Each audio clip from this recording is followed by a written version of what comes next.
नमस्कार. ठरलं तर मग ह्या मालिकेमध्ये आपण पाहत आहोत प्रिया इथे कल्पनाला विचारू लागलेली असते की मी रोज साडी घालते पण मला आता ऑफिसमध्ये जावं लागणार आहे, तर मला साडी कॅरी करायला जड जाते, तर मी ड्रेसेस घालू का? कल्पना इथे सांगू लागते की आपल्या घरात कुणालाही कसलेही बंधनं नाही, तर तू तुझ्या मनाप्रमाणे वागू शकते, तुला हवे ते कपडे घालू शकतेस. तुला मी काही साडी रोज घाल असं सांगितलेलं नव्हतं, तू तुझ्या मनाने घातली. तर इथे आता प्रियाला आनंद होतो की आपण इथून पुढे साडी घालू शकतो. आता इकडे आपल्याला हे पाहायला मिळेल की कल्पना आणि प्रताप घरात रूममध्ये बसलेले असताना खूप घाबरलेली असते अस्मिता आणि बाळ खूप रडतंय, त्याला काय करावं हे तिला सुचेनासंच होतं. मग तिला इथे आपल्याला दिसेल की आपली कल्पना सांगू लागते की घाबरू नको, बाळाच्या पोटात गॅस झाला आहे, त्याच्यामुळे बाळ इतकं रडते. आणि बाळाच्या पोटातला गॅस ओसरण्याच्या सगळ्या ट्रिक इथे तिच्या आई तिला दाखवते आणि मग बाळ नंतर खेळू लागतं. हे पाहिल्यानंतर अस्मिताची जीवात जीव येतो. बाळ किती रडत होतं, मला काही सुचत नव्हतं मम्मा असं म्हणत ती रडू लागते. आणि मग इथे कल्पना म्हणू लागते की अगं ह्या छोट्या मोठ्या गोष्टी ह्या घडतच असणार, तू एवढी घाबरत नको जाऊ, शिकून घे हे सगळं. तर इथे ती म्हणते की मी जेव्हा सचिनकडे गेलं बाळ खूप रडतंय म्हटल्यानंतर, तर तो म्हणतो इथून निघून जा, मला त्रास देऊ नको. बाप असून त्याने मुलाला घेतलं नाही आणि तुम्ही दोघं माझ्या पाठीशी खंबीर आहात, ह्या गोष्टीचा मला किती आधार आहे, म्हणून ती रडू लागते. तरी ती प्रताप सांगतो आम्ही तुझ्या पाठीशी आयुष्यभर असेच राहणार, तू कधी आम्हाला तू आवाज दिला तरी आम्ही तुझ्यासाठी तिथे राहू आणि इथून पुढे तू असं रडायचं नाही.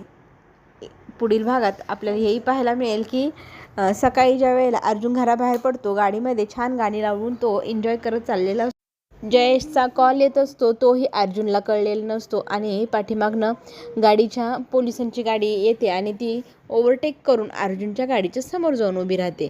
आता अर्जुन घाबरतो आणि म्हणू लागतो की तुम्ही गाडी का थांबवली? तर पोलीस म्हणतात तुमच्या गाडीला नंबर प्लेट नाही. मग आता तुमचे चालान तर काटावंच लागेल ना, ते सगळं बघावंच लागेल. तर अर्जुन म्हणतो असं कसं शक्य आहे?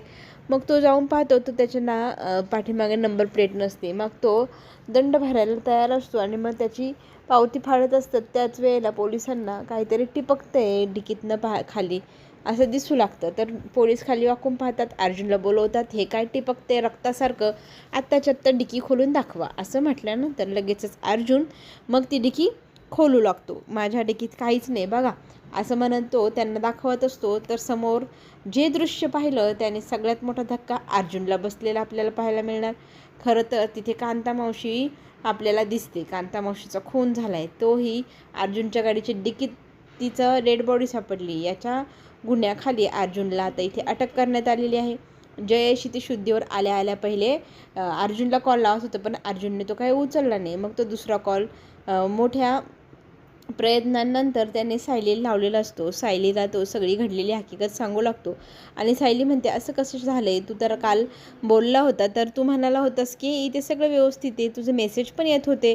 तर जयेश सांगू लागतो की मॅडम मी कसल्याही प्रकारचे मेसेज केलेले नाही आणि काहीही केलेलं नाही, मी इथे बेशुद्ध होतो आणि तेव्हापासून मी बेशुद्धच होतो. आत्ता मी शुद्धीवर आलो आहे आणि माझा फोन ऑन करून सगळ्यात पहिले सरांना फोन लावला, त्यांनी नाही उचलला म्हणून तुम्हाला लावला. आता पुढे काय करायची ही पण भीतीच आहे. कांता मावशीला तर गायब केलंच आहे, आता सदा आणि मैना यांनाही गायब करू शकते प्रिया. तर तिने आता एक नवीन युक्ती सांगितली आहे जयेशला की मी तुला एक ॲड्रेस पाठवते, त्या ॲड्रेसवरती आत्ताच्या आत्ता तू सदा आणि मैना ह्या दोघांनाही घेऊन जा, आपल्याला आता त्यांना सेफ जागेवर ठेवावं लागेल. तर तो म्हणतो ठीक आहे मॅडम, तुम्ही जसं सांगाल तसं, आणि तो पत्ता मला पाठवा, मी लगेचच ताबडतोब त्यांना घेऊन तिकडे जाऊ लागतो. आता ही सगळी घडलेली हकीकत अर्जुनला सांगण्यासाठी इथे सायली बेताब असते, पण तो काही फोन उचलत नाही. ह्या गोष्टीचं टेन्शन तिला आलं. इथे पोलिसांनी त्याला गजाआड घातले आणि जोरजोरात पोलीस हसू लागतात. खरं तर हा जो पोलीस आहे त्याला काही वर्षांपूर्वी दिवसांपूर्वी सस्पेंड करण्यात आलं होतं, तेही आपल्या अर्जुनमुळे, आणि त्या गोष्टीचा बदला घ्यायला त्याला मिळाला आहे. त्या गोष्टीचा जो आनंद सुकून म्हणतो ना तसं त्याला मिळत आहे. आणि तो म्हणू लागतो की मी तर आता असा प्रयत्न करणार की सगळी केस तुमच्या गळ्यात कशी नाही येत तेच पाहतो, तुम्हाला ह्या सगळ्या कोठडीत राहण्याची सवय लागायला हवी की नाही, खूप दिवस तुम्हाला इथे ठेवल, तुमचा पाहुणचार माझ्या पद्धतीने करेल असं म्हणत पोलीस इथे बदला घ्यायला बसलेलीच आहे. तो तिथे मला फोन करायचा, घरी फोन द्या म्हणतो, पण पोलीस काही त्याला फोन द्यायला आत्ता तयार नाही, मुद्दाम मजा घेत आहे अर्जुनची.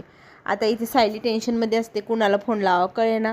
तर तिने सगळ्यात पहिले ॲड्रेस जयेशला टाकला आणि चैतन्याला फोन करून मग ती सांगू लागते की अर्जुन फोन उचलत नाही, कुठे आहे. तर तो म्हणतो मीटिंगसाठी बाहेर जाणार होता, मग येणार होता ऑफिसला.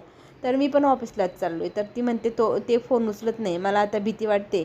आणि घटना अशी घडली आहे की कांता मावशी जयेशच्या हातून गायब झाली आहे. जयेश बेशुद्ध होता, तो शुद्धीवर आला. त्यांनी सगळ्यात पहिले फोन करून सांगितलं. आता तुमच्या घरी त्यांना सदा आणि मैनाला घेऊन जयेशला मी पाठवले, तर तुम्ही पण आत्ताच्या आत्ता घरी जा, त्यांना सेफ ठेवा. आता पुढे काय करायचं, तर अर्जुनला शोधायला हवं असाही प्रश्न आता चैतन्याने सायलीसमोर उभाच आहे. आता इथे पोलिसांनी मात्र मजा घ्यायची ठरवली असल्यामुळे इथे त्रास द्यायला अर्जुनला सुरुवात केली आहे. मुद्दाम त्यांनी मीडियाची लोकांना बोलवले. मीडिया आता इथे डायरेक्ट पोलीस स्टेशन आत घुसली. नो लॉजिक, हां असं कधी होत नाही, पण यांनी दाखवले आपण लॉजिक वापरायचं नाही सिरियलमध्ये. आणि बघता बघता डायरेक्ट त्या अर्जुन ज्या ठिकाणी होतं त्या ठिकाणी मीडिया जाते. छान प्रकारे फुटेजही मिळते. अर्जुन म्हणत असतो की हे सगळं अनलिगल आहे, तू सगळं अनलिगल केलं आहे आणि तुझी जी काही भावना आहे सुडाची ती मला समजते, पण ज्या दिवशी मी सगळ्यात पहिले बाहेर येईन ना, तुझं जे काही होईल ना त्याची तू कल्पनाही करू शकणार नाही, असं म्हणत तो अर्जुन पाटीलला धमकवू लागतो. पण पाटील या सगळ्या गोष्टीची फार मजा घेत असतो. एकदम त्याचं आत्मा शांत होत असतो. इतक्या दिवसाचा जो बदला घ्यायचा पराक्रम बाकी होता ना, तो आता पाटीलने इथे केला आहे आणि छान प्रकारे बदला घेतला आहे अर्जुनशी. आता अर्जुनची बदनामी मीडियावाले तर करणारच आहे. मग त्याने आता मोबाईल द्यायचं ठरवलं आहे अर्जुनला फोन करण्यासाठी.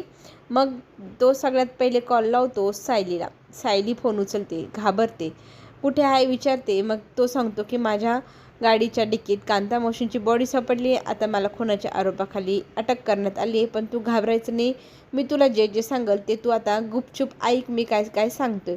त्यांनी जे जे सांगितलं ते शांतपणे इथे सायलीने सगळं काही ऐकून घेतलेलं आहे. आता पुढचा जो काही प्लॅन आहे तो सायली आणि अर्जुन ह्या दोघांनाच ठाऊक. पुढे आपल्याला हेही पाहायला मिळेल की प्रताप घाई गडबडीत मोबाईल घेऊन कल्पनाकडे धावत येतो आणि म्हणू लागतो की तू हा व्हिडिओ पाहिलास का, बघ काय झालेलं आहे.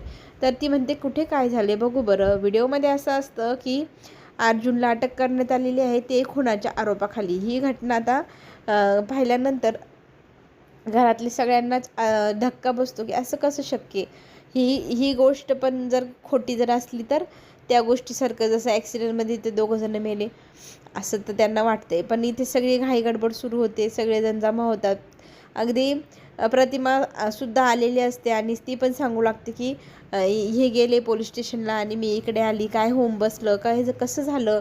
तरी हे सगळ्या गोष्टींच्या कोणाला काही संबंध लागेना. तर इथे सायली कुठे म्हणून सगळेजण सायलीला हाका मारू लागतात. सायली जड पावलांनी रूमच्या बाहेर एक एक पाऊल टाकत आलेली असते. डोळ्यातले अश्रू टिप टिप टिप टिप पडत असतात.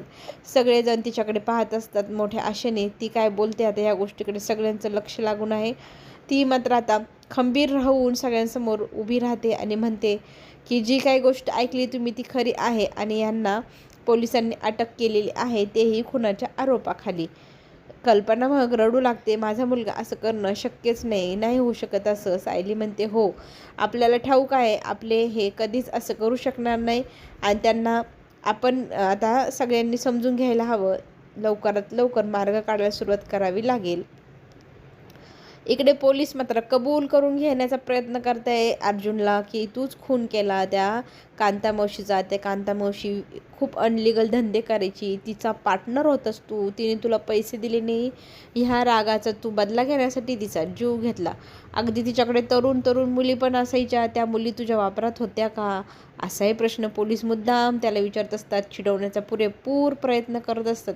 अर्जुन इथे म्हणू लागतो पोलिसांना की मी क्रिमिनल लॉयर आहे, माझी केस मी स्वतः लढेल आणि आत्ता जे काही तुम्ही माझ्याकडनं जबरदस्ती वधवून घेण्याचा प्रयत्न करताय, तर असं तुम्ही कितीतरी लोकांकडनं जबरदस्ती काय काय वधवून घेत असाल, ह्या गोष्टीची तुम्ही प्रचिती मला देत आहात. आणि तुम्ही जे मला धमकवण्याचा आणि जबरदस्ती स्टेटमेंट देण्याचा लिहून घेण्याचा प्रयत्न करतायत, तर मी तसं काही होऊ देणार नाही. आणि इथे ना पोलीस म्हणू लागतात की तुमची केस कोणीच लढू शकणार नाही, कनिष्ठ ना वरिष्ठ. मग तुमची केस लढणार तर लढणार कोण. अर्जुन इथे खंबीरपणे म्हणतो मी माझी स्वतःची केस स्वतःच लढेल आणि निर्दोष बाहेरही सुटेल. इथे कल्पना रडत असते. सायली तिला खंबीरपणे धीर देत असते आणि म्हणू लागते की आई आता रडायचं नाही, सावरायचं स्वतःला, घराला, सगळ्यांना. पण ती बिचारी खूप रडत असते. आता ती म्हणते की मी जाते पोलीस स्टेशनला, पुढे काय करायचं सगळी प्रोसेस पाहते. तर सगळ्यांना ती सांगते तुम्ही सगळेजण घरीच थांबा. प्रताप म्हणत असतो की मी येतो, पण इथे सायली नाही म्हणते तुम्ही आईंजवळ थांबा. आणि रविराज तर आहेतच पोलीस स्टेशनमध्ये. तर इथे प्रताप फोन करून चैतन्याला सांगतो की आपल्याला बेल मिळवायची अर्जुनसाठी, तर तू सगळे कागदपत्र तयार करून पोलीस स्टेशनला जा. सायली इकडनं येत आहे, तुम्ही सगळेजण मिळून बघा पुढे काय करायचं. अर्जुन घरी नक्की येणार असं वचन इथे सायलीने कल्पनाला दिलंय आणि निघाली आपल्या नवऱ्याला सोडवण्यासाठी.